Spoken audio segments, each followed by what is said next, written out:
안녕하세요. 포유 법률사무소 이성열 손해사정사입니다. 오늘은 차대차 사고 중에서 가장 많이 발생하는 교통사고 발생 유형과 과실 비율에 대하여 알려드리겠습니다. 잘 모르시는 분들이 많을 것 같아서 이것부터 먼저 알려드리고 가겠습니다.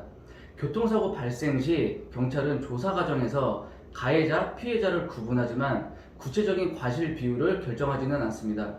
통상 과실 비율은 보험사 직원들이 한국손해보험협회에서 발간된 과실 도표를 참조하여 정하거나 소송으로 이어지면 법원에서 정해지게 됩니다.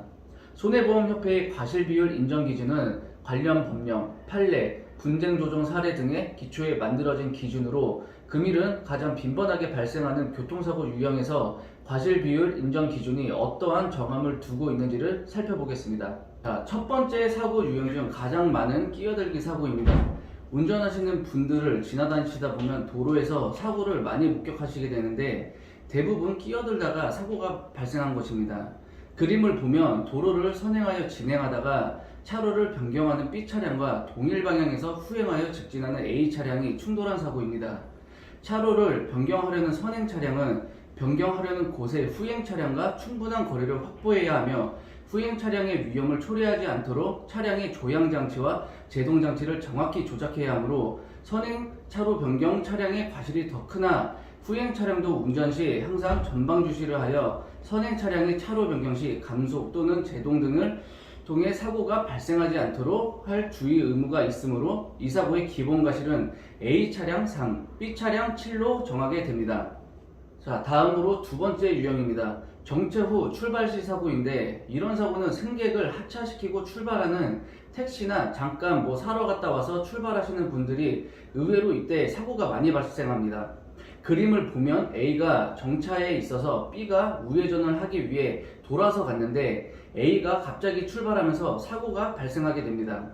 일반인 분들은 보통 B가 과실이 더 많을 거라고 하시는 분들도 많습니다. 그런데 도로교통법 제21조 제4항에 따라 정차 후 출발하는 A 차량은 우회전 또는 직진을 위해 추월을 시도하는 B 차량의 앞지르기를 방해하여서는 아니 될 주의 의무가 있습니다. 그래서 기본 과실은 A 차량이 8, B 차량이 2가 됩니다. 자, 세 번째로 정체차로에서 진로 변경 사고입니다. 출퇴근 시간이나 명절에 이렇게 운전하시는 분들이 정말 많습니다. 이거 되도록 시간이 늦더라도 이런 행동은 하지 않는 게 좋습니다. 설명을 들으면 안 하실 것 같긴 한데 그림을 보면 좌회전 차로인 1차로에서 대기 중인 A 차량이 직진 차로인 2차로로 진로를 변경하다가 2차로에서 직진하는 B 차량의 측면을 충돌한 사고입니다.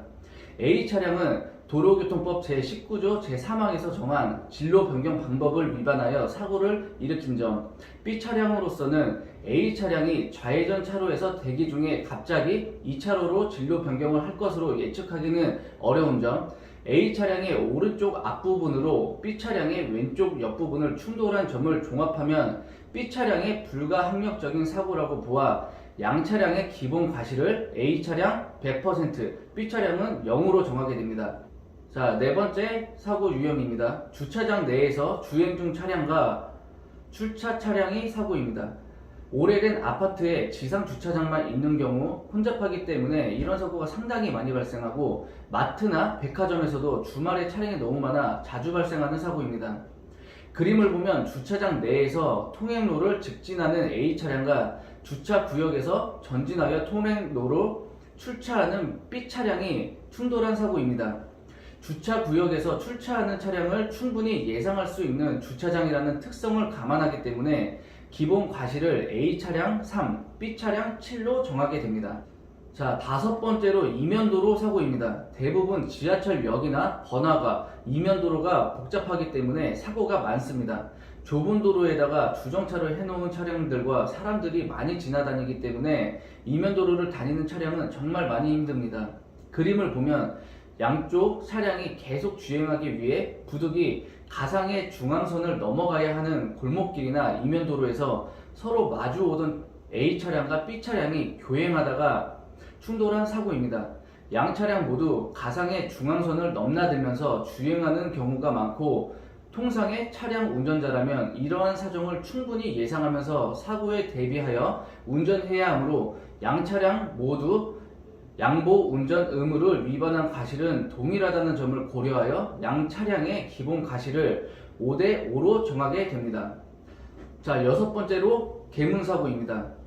운전석이든 보조석이든 문을 열다가 사고가 나신 경험이 있으신 분들이 많을 겁니다. 생각보다 크게 다칠 수 있기 때문에 사이드 미러를 꼭 잘 보셔야 합니다.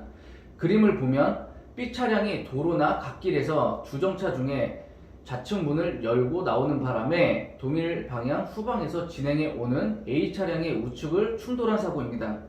문 열린 차량은 문을 열기 전에 후행 차량의 유무 등 안전을 확인해야 할 주의 의무가 있으므로 문 열린 차량이 B 차량의 과실이 매우 중하다 할 것이지만 후행 차량도 도로 가장자리에 주정차한 차량에서 운전자나 탑승객이 내리기 위해 문 열릴 가능성을 염두에 두고 전방 주시를 철저히 하면서 서행할 의무가 있다는 점을 감안하여 양 차량의 기본 과실을 A 차량 2, B 차량 8로 정하게 됩니다.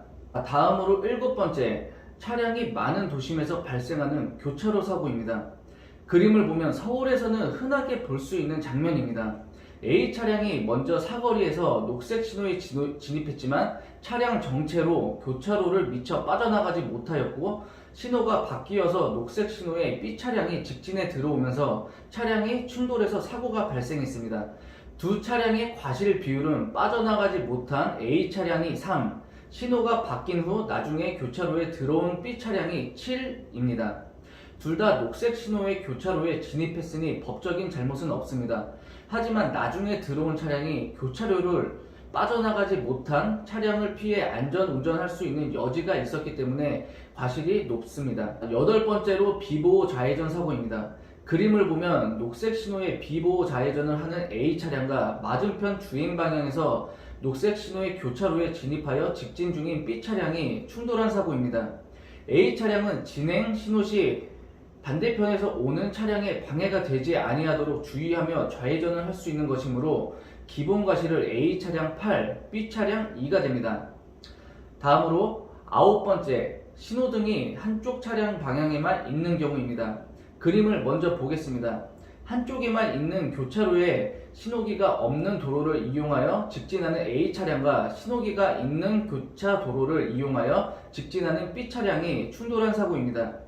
B 차량이 녹색 신호에 직진하는 경우에는 A 차량에 대하여 통행 우선권이 있으나 A 차량이 진행한 방향에는 신호기가 없으므로 신호 위반의 과실을 묻기는 어렵고 B 차량은 이러한 교차로를 통과함에 있어 전방 좌우를 철저히 살피고 안전 운전을 해야 할 주의 의무가 있으므로 양 차량의 기본 과실을 A 차량 8, B 차량 2로 정하게 됩니다.